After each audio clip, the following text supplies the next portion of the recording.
L'ensablement du fleuve Niger ne fait pas que des malheureux, car l'économie du sable nourrit son homme et passe désormais de l'extraction manuelle à l'industrielle. Une nouvelle façon avec des instruments adaptés aux ambitions des acteurs. Cette activité d'exploitation du sable de gravier se segmente en trois parties.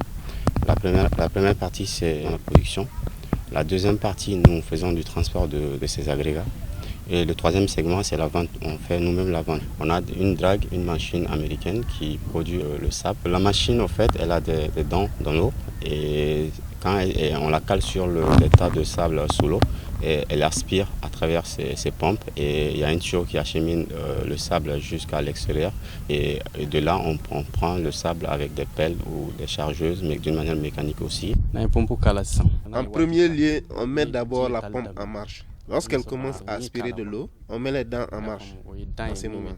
Ce sont les dents qui creusent le sable ou le gravier. Ensuite, la pompe fait acheminer par les tuyaux le sable ou le gravier creusé jusqu'au niveau des berges. Puisqu'ils viennent avec l'eau, il faudra donc faire attention pour que la quantité de l'eau ne dépasse pas la quantité de sable ou de gravier. À chacun ses moyens. Dans le lit du fleuve Niger, dans la région de Koulikoro, l'industrialisation de l'extraction du sable a pris corps depuis les années 2003. On est capable de produire plus de 50 voyages de camions. On est capable aussi d'acheminer ces voyages aujourd'hui. La machine a une très grande capacité de production parce que le lieu de stockage, en demi-journée, on peut le remplir.